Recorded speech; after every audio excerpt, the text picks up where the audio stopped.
हम बात करने वाले हैं कि पेट्रोल से इलेक्ट्रिक पे क्यों शिफ्ट हो। पेट्रोल का अपना क्या फ़ायदा है और इलेक्ट्रिक का अपना क्या फ़ायदा है। और ये देखिए, ये इसको पेट्रोल इलेक्ट्रिक में हम चला चुके हैं इसको 3649 किलोमीटर इसको चला चुके हैं। उसके बाद में हम बात कर रहे हैं पेट्रोल वाइज इलेक्ट्रिक। उसके बाद मैं बताऊंगा। ये ओला का इलेक्ट्रिक स्कूटर है और ये है अपनी प्लेजर स्कूटी, और इसको चला चुके हैं हम 59,570 किलोमीटर। 59,570 किलोमीटर चलाने के बाद में अपन ने कितना इसमें फ्यूल खर्च किया, कितने में हमने खरीदी, ये सब इसके बारे में हम बात करेंगे। ठीक है, तो सबसे पहले मैं बात बता दूं पेट्रोल की। तो पेट्रोल में क्या है, हम इसको कहीं भी ले जाएं और फ्यूल इसका लेस हो जाए, फ्यूल कम हो जाए तो कहीं भी पड़वा सकते हैं। ये पेट्रोल में भी फ़ायदा है। और अपन इलेक्ट्रिक को ले जाते हैं तो इलेक्ट्रिक में अपन अभी चार्जिंग की इतनी सुविधा नहीं है कि बैटरी ड्रेन हो जाए और उसके बाद हम कहीं इसको चार्ज कर सकें। ये इधर उधर से हमको कहीं मदद मांगनी पड़ेगी, लेकिन पेट्रोल में ऐसा नहीं है। अब बात करते हैं इसकी सेविंग की, कि इलेक्ट्रिक में सेविंग क्या है। इलेक्ट्रिक में भाई एक बार ख़रीद लिया हमने, उसके बाद चार्ज करते रहो। और मैंने अभी इसको चला लिया, लगभग 4,000 किलोमीटर चलने वाला है, लेकिन अभी तक सर्विस से कुछ भी नहीं कराई है। मेरा 1 रुपया खर्च नहीं हुआ है, यानी कि 4,002 रुपये पर किलोमीटर का खर्चा देता है पेट्रोल वाला स्कूटर। तो अपन समझ लो लगभग 8,000 रुपये अपन सेव कर चुके हैं। अब आगे इसमें क्या होगा वो बाद में देखा जाएगा। और ये मैं ओला की बात नहीं कर रहा, इलेक्ट्रिक का कोई भी स्कूटर हो, अगर आप उसको चला रहे हो तो आप पैसा बचा रहे हो, सीधी बात है। और इसको अगर आप चला तो खर्च होता ही होता है। साथ में इसमें जब हम सर्विस कराते हैं तो ऑयल भी पड़ता है, कम से कम 400 रुपये का। जब एक बार आप सर्विस कराओगे तो 400 रुपये का 500 रुपये का ऑयल पड़ जाता है। और साथ में गियर ऑयल वगैरह भी पड़ता है। दूसरी बात, अगर इस पेट्रोल स्कूटर की अपन सर्विस को लेकर बात करें तो इसमें क्या है, जब हम सर्विस कराने जाते हैं तो हो सकता है कभी क्लिच प्लेट में कोई दिक्कत आ जाए या इसकी बेल्ट में कोई दिक्कत आ जाए। कुछ ना कुछ दिक्कत ऐसी इसमें आ जाती हैं जो 100-500 रुपया, 100-200, 400 रुपया उसमें एक्स्ट्रा भी लग जाता है सर्विस के अलावा भी। लेकिन इसमें ऐसा कुछ भी नहीं है। इसमें किसी भी तरह का कोई ऑयल नहीं पड़ता, कोई पेट्रोल इसमें नहीं पड़ता। सिर्फ इसको अपन चार्ज करते हैं, और चार्ज करने में भी ज़्यादा यूनिट इसके खर्च नहीं होते। लगभग 1 या 1.5 यूनिट ये खर्च करती है सिर्फ।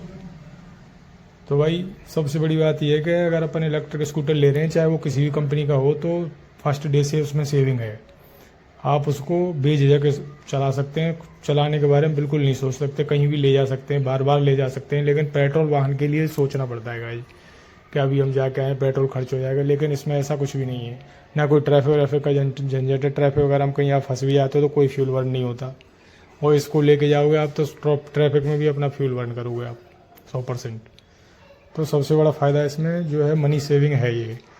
और दूसरी बात रही इसकी, तो मैंने आपको बताया था कि लगभग हम इसको चला चुके हैं 59,000 किलोमीटर। तो कम से कम जितने की हमने खरीदी थी उतने का हम फ्यूल बर्न कर चुके हैं। तो लगभग 2 लाख रुपए की हो गई स्कूटी। और ये जिस दिन से हम लेंगे उसको, उस दिन से जितना ये चलती है बिना नॉन मेंटेनेंस के, तो ये अपन को सेविंग ही सेविंग दिखाएगी कि 4,000 चल गई, 10,000 चल गई। सीधी बात है, 10,000 भी चल गई और कोई सर्विस नहीं कराई, कोई इसने मेंटेनेंस नहीं बताया, तो समझ लो 2 रुपये पर किलोमीटर का खर्चा आता है। हम 20,000 रुपये सेव कर लेंगे इसमें। अब आगे क्या होता है। और दूसरी बात रही कि मैं इसकी इलेक्ट्रिक स्कूटर की बात नहीं कर रहा हूँ। इलेक्ट्रिक स्कूटर कोई भी हो, वो मनी सेविंग चाहिए, चाहे वो आपका हीरो का हो, चाहे कोई आपका एम्प्री का हो, कोई हो। मैं ओला की बात नहीं कर रहा कि आपको ओला ही लें, लेकिन आप शिफ्ट हो सकते हैं। फ़ायदा ही फ़ायदा है। आप पेट्रोल स्कूटर से इलेक्ट्रिक स्कूटर पर शिफ्ट हो सकते हैं, उसके बहुत सारे फ़ायदे हैं। अपन इस चीज़ को जान चुके हैं और ज़्यादा दिन अपन को इसको लिए हुए नहीं है। 3 महीने में अपन इसकी सेविंग समझ चुके हैं कि पेट्रोल स्कूटर में कितना खर्च कर रहे थे और इलेक्ट्रिक स्कूटर में क्या फ़ायदा है। तो गाइस ये सोच के आप देख सकते हैं। बात करें इसकी मजबूती की, तो भाई पेट्रोल स्कूटर जो है ये खूब मजबूत होता है। इसकी बॉडी बहुत अच्छी होती है, गिर जाए भिड़ जाए कहीं तो इसमें बहुत कम नुकसान होगा। और इसकी बात करें तो भाई इसकी जो है बॉडी जो है बहुत नाजुक होती है, बहुत हल्की होती है।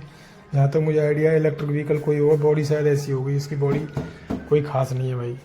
लेकिन पेट्रोल स्कूटर में ये ज़रूर है कि इसकी बॉडी ज़रूर खूब मजबूत होती है। किसी भी दौची पहुँची पर कितनी ऊँचे से गिर जाए तो इसमें नुकसान शायद कम होगा, जहाँ तक मुझे आइडिया है। लेकिन अगर ये इसकी बॉडी को अपन देखें तो इसकी बॉडी इतनी मजबूत नहीं है, इसमें इतना तो फ़र्क है। और दूसरी बात यह है कि बात कर लें अपन इसकी, तो इसमें इंजन होता है।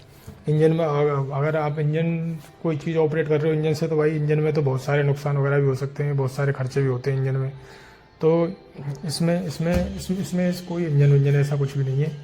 इसमें सिर्फ बैटरी है, और वो बैटरी जितना किलोमीटर चल जाती है बैटरी लगभग ख़राब होने की कंडीशन होती है तो बैटरी चेंज करानी पड़ती है। और इसमें जो है इंजन अगर ख़राब हो जाता है तो भाई खूब मोटा खर्चा होता है, लगभग 10,000 रुपये का खर्चा हो जाए कहो तो। इंजन में अगर बहुत सारी प्रॉब्लम हो जाए तो, अगर जैसे रिंग चली गई, पिस्टन चली गई, बहुत सारी चीज़ें इसमें होती हैं इंजन में, और इंजन से रिलेटेड भी बहुत सारी चीज़ें होती हैं इसमें। और लेकिन इसमें ऐसा कुछ नहीं है, बैटरी इसकी भी महंगी है लेकिन इसमें इंजन वाला कोई रोल नहीं है। भाई बात करें इसकी तो प्रदूषण की, तो भाई देखो ये ईको फ्रेंडली है, कोई नॉइज़ वगैरह भी इससे कोई भी नहीं होती, ना नॉइज़ प्रदूषण होता है इससे, ना ही कोई किसी तरह का वायु प्रदूषण होता है, ना कोई धुआं हुआ कोई कुछ नहीं निकलता है। इसमें कोई साइलेंसर वगैरह नहीं है, जबकि इसमें साइलेंसर है। ये खूब नॉइज़ करती है भाई, और नॉइज़ के अलावा प्रदूषण भी खूब फैलाती है, खूब जहरीला धुआं होता है इसका पेट्रोल का। तो इसका ही अपना ये भी प्रॉफिट है कि ईको फ्रेंडली है। पेट्रोल स्कूटर अपन खरीदते हैं तो क्या खर्चा आता है उसमें, और इलेक्ट्रिक स्कूटर खरीदते हैं तो क्या खर्चा आता है। अपन ने ये इलेक्ट्रिक स्कूटर खरीदा है और लगभग 4,000 किलोमीटर अपन इसको चला चुके हैं। आप देख सकते हैं 3649 किलोमीटर अपन इसको चला चुके हैं। तो अभी तक अपन ने 1 रुपया इसमें खर्च नहीं किया है, ना कोई सर्विस वर्विस हुई है, ना ही कहीं ख़राब हुआ है। ये तो सीधी सी बात है, 2 रुपये पर किलोमीटर का खर्चा आता है, वो अपन ने बचा लिया। यानी कि लगभग 72 7,200 रुपये अपन सेव कर चुके हैं, इसमें माइनस हो चुके हैं। और ये स्कूटर हमने लिया था 2015 में, और इसको चला चुके हैं हम लगभग 59,577 किलोमीटर। ठीक है, तो 2 रुपये पर किलोमीटर के हिसाब से आप लगा लो कि लगभग 1,20,000 रुपये का पेट्रोल हम इसमें खर्च कर चुके हैं। अब बात करते हैं इसके खर्चे की, तो इसमें सर्विस करानी पड़ती है भाई हर 6 महीने में। कम चलता है किसी का तो साल भर में करा लो, 6 महीने में ज़्यादा नहीं तो 1,000 या 1,500 रुपये हर सर्विस में खर्च होते हैं। और छोटी मोटी टूट फूट वो अलग है। तो लगभग ये मान के चलिए कि हमने 10 साल चला लिया इसको, लगभग इस पेट्रोल स्कूटर को, तो 10 साल में हमने सर्विस के खर्च कर दिए इस पर कम से कम नहीं तो एक 30,000 रुपये। ठीक है, और इंजन ये सब होता रहता है।